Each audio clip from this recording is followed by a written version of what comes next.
오늘 말씀의 제목은 이렇게 바보처럼 살아야 한다고요? 라는 말씀의 제목으로 함께 은혜를 나누고자 합니다. 여러분은 탈리오 법칙이라는 말을 들어보셨을 겁니다. 탈리오 법칙. 피해자가 받은 피해 정도와 동일한 손해를 가해자에게 보복하는 거죠. 그런 법칙을 얘기합니다. 우리 말씀에도 있잖아요. 눈에는 눈, 이에는 이로 이해를 하고 있습니다. 우리 말로 표현하면 동해보복법이다. 동해보복법 내지는 반좌법이라고도 얘기를 합니다.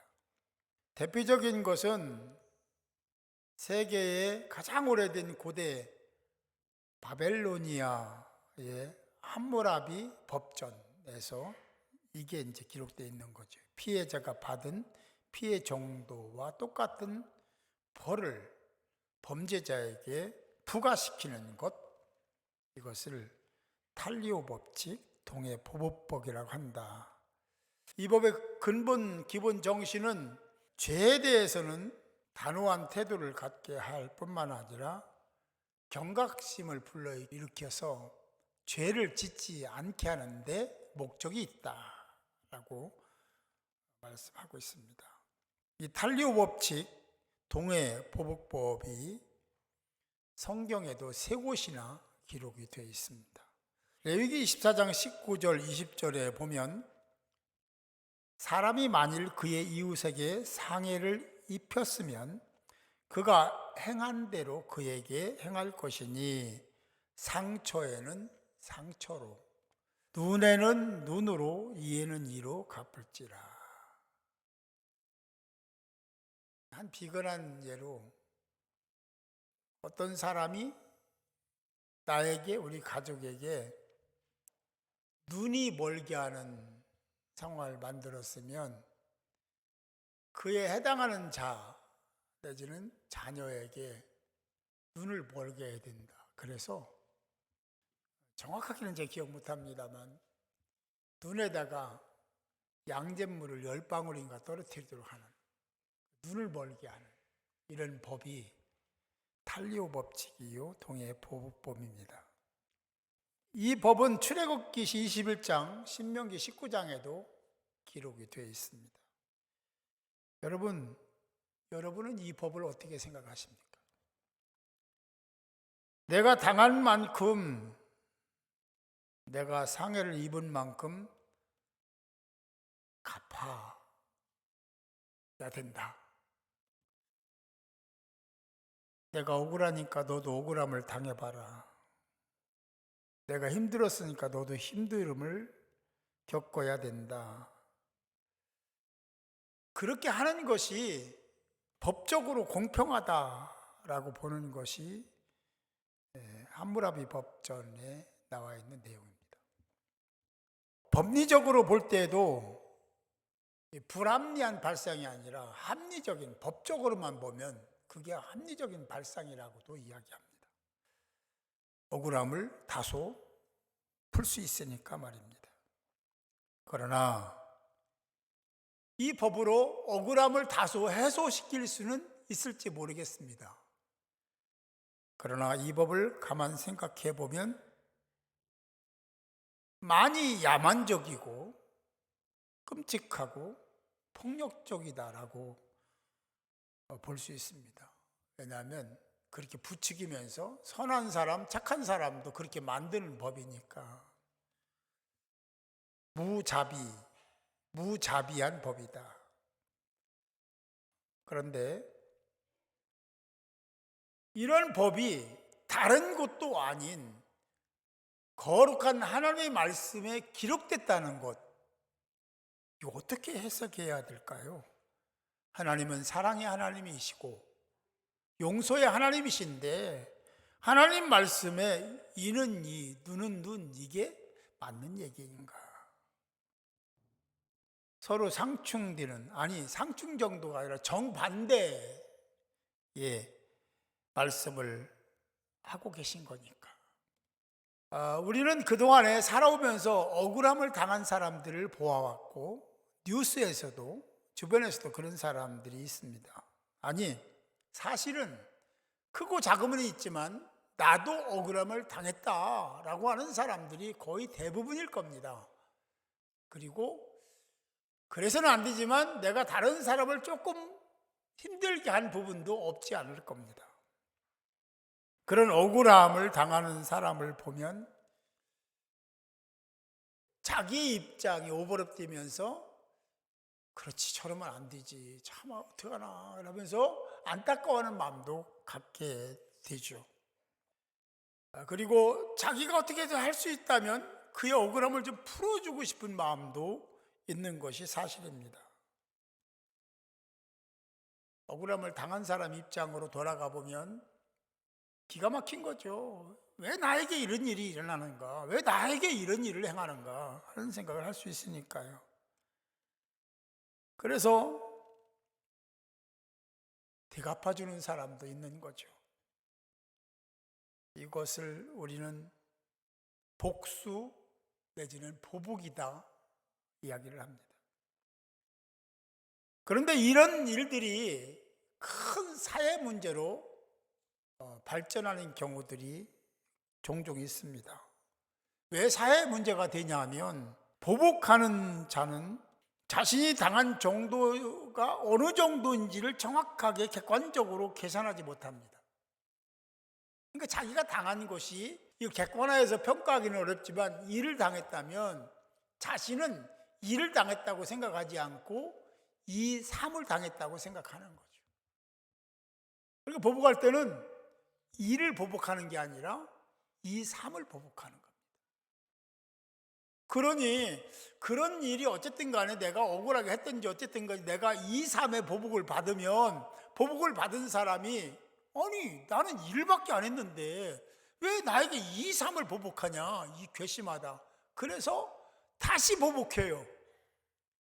그래서 2, 3이 아니라 5, 6, 10을 막 보복하는 거예요.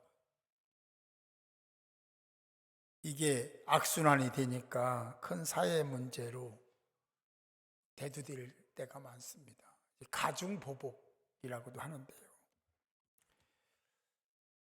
그렇습니다. 세계를 보면 극심한 경쟁 속에 있다. 이 세계가 누구나 동의하는 말일 겁니다. 지금 세계는 그런 측면에서 보면 전쟁 중이다. 기술 전쟁, 과학 전쟁. 전쟁이죠. 그리고 정치, 경제적 전쟁도 불사하고 있고 아시잖아요. 어느 나라가 지금 붙어가지고 막 굉장하지 않습니까? 실제적인 내전도 있고 여러분이 잘 아시는 러시아와 우크라이나가 지금도 전쟁을 하고 있어요. 그 당사자들, 특별히 약소 국가인 우크라이나는 정말 온 국민이 힘들어하고 언제 어떻게 될지 모르니까 불안하고 그런 가운데 여전히 그 사이가 지속돼야 되니까 활동 안 할 수 없죠. 그런 가운데 있습니다. 그래요. 그런데 거기 공통분모가 하나 있는데 여기에 늘 상존하는 게 있는데 보복, 복수 이게 있습니다. 이스라엘과 팔레스타인 싸움도 가끔 자주 일어나는 현상이 네가 이만큼 했으니 나는 이만큼. 그래서 보복하잖아요.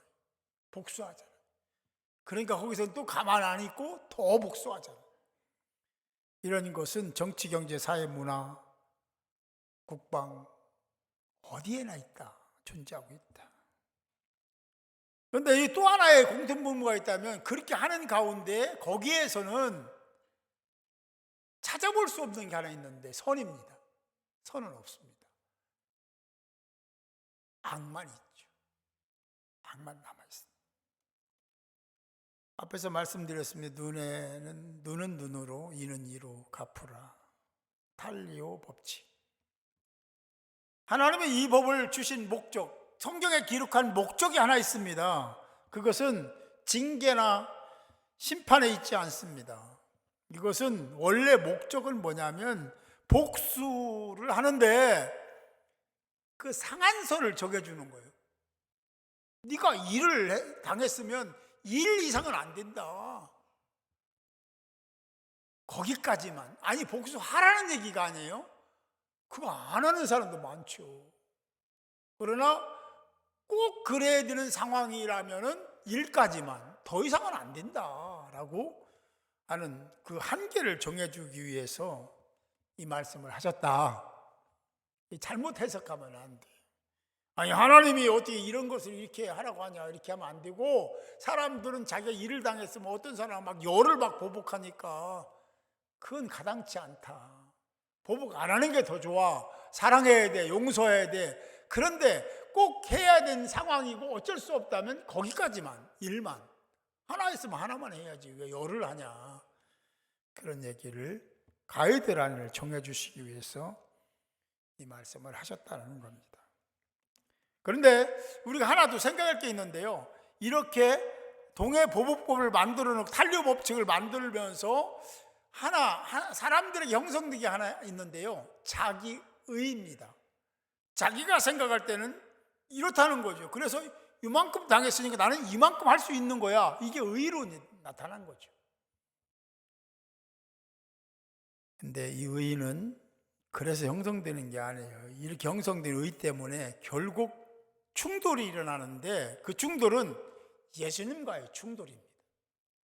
나는 예수를 잘 믿고 있어. 나는 악인이 아니고 의인이야. 그런데 그 사람들 가운데는 여전히 자기 의에 의해서 죄를 짓고, 그리고 자기 의에 의해서 다시 예수를 십자가에 못 박는 일이 비일비재하다는 거죠. 예수님의 가르침을 등지고 내 유익을 쫓아서 유별리를 따라서 예수님이 말씀하시든 안 하든 그거는 뒤로 밀어놓고 내가 말로 행동으로 죄를 짓고 있다라는 겁니다. 동해보복법은 예수님에 의해서 예수님이 그것을 더 완성시키는 장면이 오늘 본문에 나오는 겁니다. 39절입니다. 이것을 표준 세번역으로 보면 이렇게 나옵니다. 그러나 나는 너희에게 말한다. 너희 악한 사람에게 맞서지 말아라. 누가 내 오른쪽 뺨을 치거든 왼쪽 뺨마저 돌려 대어라 라고 말씀합니다. 여기에 악한 자를 대적하지 말고 희생과 사랑으로 상대방을 감동시켜야 된다는 목적을 가지고 말씀하신 겁니다.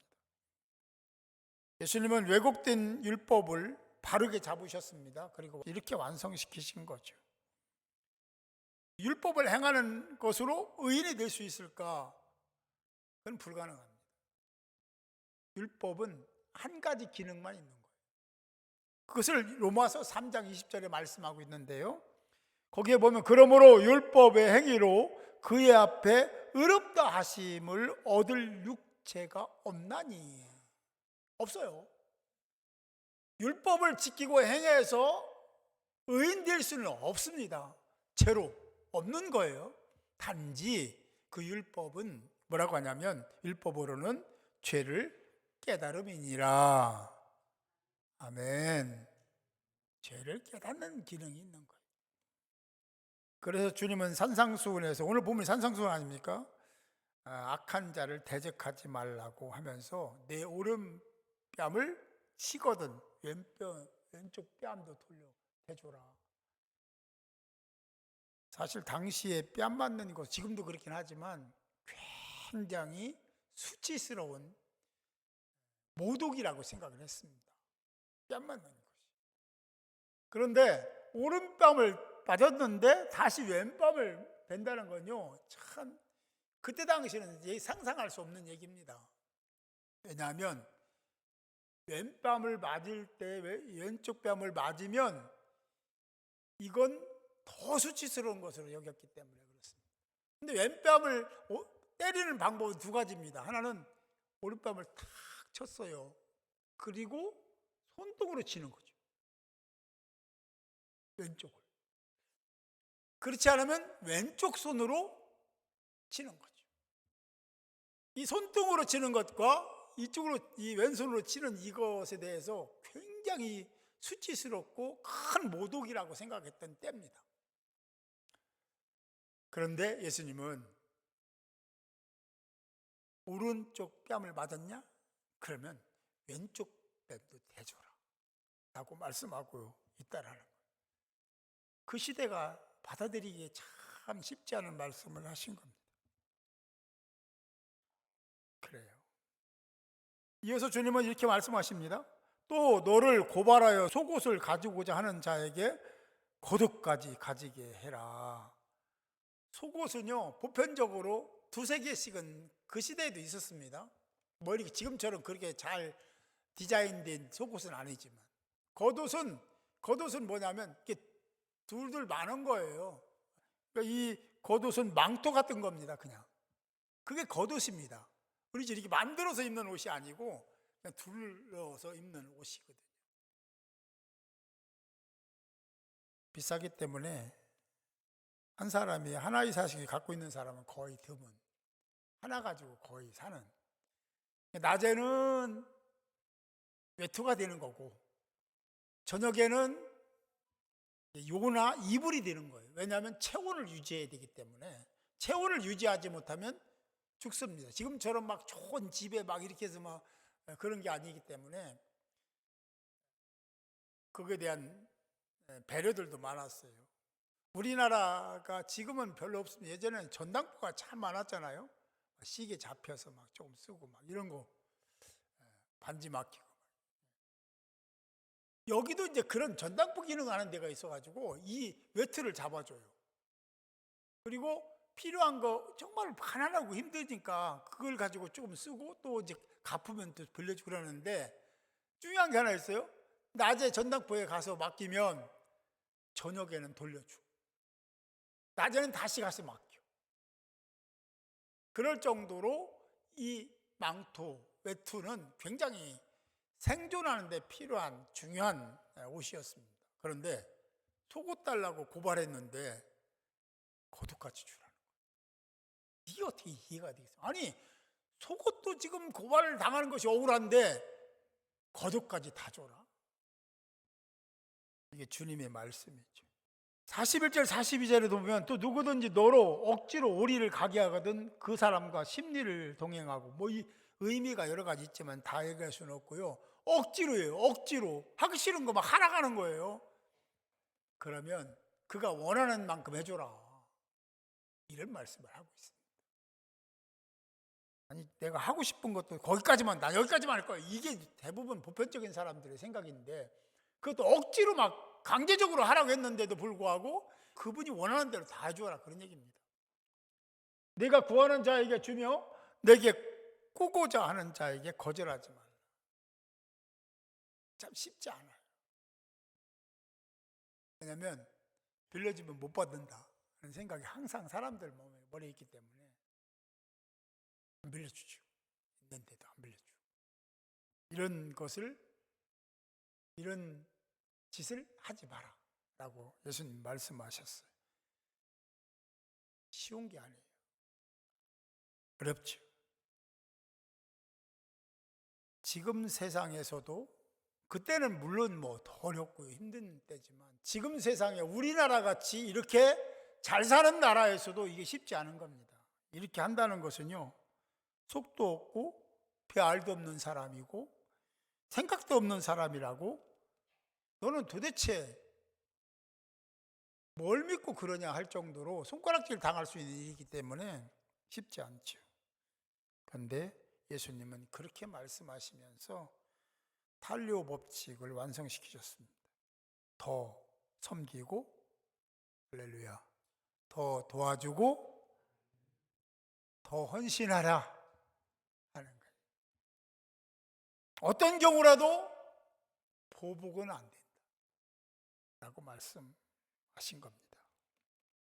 왜 이런 말씀을 하셨는지 로마서 12장 19절을 보면 정확하게 나옵니다. 내 사랑하는 자들아 너희가 친히 원수를 갚지 말고 하나님의 진노하심에 맡기라. 기록되었으되 원수 갚는 것이 내게 있으니 내가 갚으리라 라고 말씀하셨다. 제가 근자에도 여러 번 얘기했어요. 하나님이 하시는 일이 있고, 할렐루야, 내가 할 일이 따로 구분되어 있다. 내가 할 일은 내가 해야 된다. 내가 할 일은 하나님이 도와주시지 않습니다. 아멘. 그런데 하나님이 할 일은 하나님만 하시는 일이에요. 내가 거기에 개입하면 안 되는 거예요. 근데 오늘 말씀해 보니까 그걸 구분하셨는데 뭐라겠냐면, 너희가 친히 원수를 갚을 수 없다. 그건 내 일이야. 너는 거기에 관여해서는 안 돼. 거룩한 하나님의 말씀입니다. 너는 안 돼. 네가 하면 안 돼. 그건 네가 하면 죄야. 그건 내 일이야. 네가 그렇게 그런 관계 속에 네가 갚아야 될 원수라고 해도 그 원수는 내가 갚는다. 할렐루야. 이걸 모르면요, 죄 짓는 거예요. 자기 억울함을 당하고 또 죄를 짓는 거예요. 말이 안 되죠.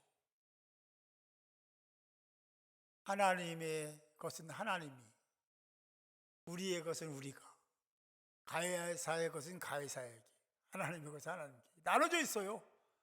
그걸 자꾸 혼동하는 거예요. 내가 갚아야 되고 내가 원수를 갚아야 된다고 생각을 해요. 그 원수 갚는 건 하나님께 맡기고 우리는 뭐 해야 돼요? 기도하는 것밖에 없습니다. 기도하는 거예요. 억울하니까 기도해야죠. 하나님 이런 억울함을 당하고 있습니다. 어떻게 해야 됩니까? 이런 기도해야 되는 거죠. 내가 갚을 수 없으니까, 갚지 말아야겠습니까? 그러면 하나님은 그 기도를 들으시고 반드시 때가 됐을 때 갚으시는 하나님이심을 믿으시기 바라요. 그걸 안다면요, 그걸 안다면 다른 사람을 억울하게 해도 돼요, 안 돼요? 안 되는 거죠. 하나님이 때가 되면 공격하십니다. 다른 사람을 억울하게 하면 안 돼요. 그리고 내가 그를 공격해도 안 된다. 그 공격은 하나님만 하실 수 있고 예수님만 하실 수 있다. 인정하시는 분만 아멘 합시다. 거룩한 하나님의 말씀입니다.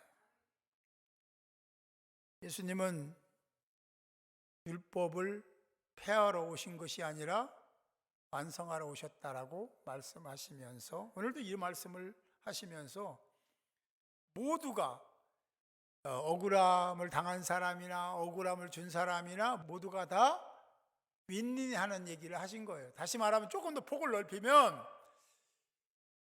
하나님의 백성도 하나님의 백성이요, 하나님 백성이 아닌 사람도 하나님의 구원 대상이다. 그래서 그들도 결국은 하나님의 사랑을 받아야 될 존재다. 그럼 네가 공격하면 내 마음이 아프지. 아멘.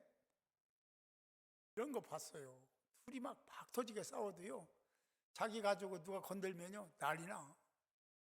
나랑 사이가 그렇게 안 좋아도요, 외국에 나가면요 얼마나 친해지는지 몰라. 다른 외국인이 나랑 별로 사이도 안 좋고 미워. 근데 공격하면요 가만 안 있어요. 이게 하나님 가족이 그래요. 하나님의 세계에서 예수를 믿고 하나님 가족 된 사람들만 소중한 것이 아니라 하나님 가족이 안 된 사람들, 그래 몰라가지고 죄를 짓고 억울하게 만들고 그런 사람도 하나님의 구원의 대상이다. 그러니 네가 공격할 수 없어. 네가 그런 자격이 없어. 너도 내 것이잖아. 내가 은혜 베풀어 너도 하나님 내 자녀가 된 거잖아. 이런 의미를 가지고 있는 거야. 사랑하는 성도 여러분, 거룩한 하나님 말씀을 그대로 받읍시다. 우리는 받을 수밖에 없어요. 왜냐하면 우리는 하나님을 잘 몰라. 아무리 똑똑해도 하나님을 잘 알 수가 없어요. 하나님을 어떻게 알아요? 우리가 아는 것은 하나님의 계시, 현현하심을 통해서 그 정도만 알고 있는 거예요. 그 이상은 모르는 거죠. 그 이하도 몰라요. 우리가 아는 것만 아는 거예요. 그래서 로마서 11장 32절은 하나님의 모든 사람을 순종하게 아니하는 가운데 가두어 두심은, 가두어뒀대요. 모든 사람에게 긍휼을 베풀려 하심이라. 모든 사람에게 긍휼을 베풀려고 그랬다는 거예요. 이거를 표준세목으로 번역으로 보면 조금 더 이해가 쉬워요. 하나님께서 모든 사람을 순종하지 않는 상태에 가두신 것. 순종하지 않는 사람 누구야? 불순종의 사람이잖아요. 그를 그렇게 만든 이유가 있어요. 그게 뭐냐면 그들에게 자비를 베푸시려는 것이다. 할렐루야. 그가 그런 과정을 통해서 하나님을 깨닫게 되고 알게 되면 하나님 백성이 되는 거예요. 그러면 너와 그와 뭐예요? 형제죠. 같은 지체가 되는 거예요. 그를 공격하지 말라는 거예요. 이해가 된 줄 믿습니다. 그러니까 내가 억울함을 당하고 또 억울함을 당했는데 또 죄를 지면 되겠어요? 안 되겠어요? 억울함 당한 거 내가 풀어줄게, 내가 해결해 줄게, 나에게 구해, 나에게 맡겨. 그러면 내가 때가 되면 해준다. 너는 그걸로 또 죄짓지 마. 하나님의 사랑입니다. 하나님이 그렇게 하시겠다고 말씀하고 계시는 거죠. 사랑하는 성도 여러분, 세상의 가치로만 본다면 주님의 가르침은 바보되라는 겁니다. 너 바보로 살아, 그런 얘기죠. 지금 우리가 세상적인 가치로 예수님 말씀을 보면, 받으면 이게 뭐야 도대체, 이게 뭐야? 그럼 나는 뭔데? 이렇게 생각할 수밖에 없는 말씀이라는 거죠. 그 내용을 크게 뭉텅그려서 요약하면 이런 겁니다. 오늘 말씀드린 요약하면 자존심을 지킬, 유지할 권리가 나에게 있는 거예요. 그렇죠? 그거 포기해라. 그거 내려놔. 그런 말씀하신 거고, 또 하나는 내가 다른 사람에게 왜 손해보고 살아, 억울하게 살아, 그건 아니야 라고 할 수 있는 권리도 있는 거예요. 그 권리도 내려놔라. 그리고 당당할 권리가 다 있잖아요. 우리가 하나님 자녀고 백성이니까. 그런데 그것마저도 포기해라. 그럼 나는 뭐예요? 하나님은, 우리 주님은 그렇게 하라고 분명히 말씀하신 겁니다. 왜 그러셨을까? 바보 만들려고 그러셨을까? 주님의 가르침과 의도는요, 그걸 알아야 돼요. 그 의도는 꼭 언제든지 기억해야 되는데, 그렇게 하신 이유가 있어요. 그렇게 하신 목적이 있어요. 그건 뭐냐면 선입니다. 선. 할렐루야. 이게 희망이죠. 악이 아니라는 거예요. 우리를 잘못되게 만들려고 그러는 게 아니라 잘되게 만들려고 그러시는 거예요. 복받을 자격 있는 자 만들려고 그러시는 거예요. 그렇게 행하고 순종했을 때 하나님, 예수님 말씀 때문에 내가 손해보고 손실을 보면 하나님이 보상해주고, 그러면 하나님이 이렇게 해주시는구나 라는 것을 깨닫게 되고 하나님을 더 신앙하고 믿음을 갖게 되니까, 그리고 그로 인해서 실천하고 실행하니까 하나님이 거기에 대한 보상도 해주시잖아요. 이게 복이잖아요.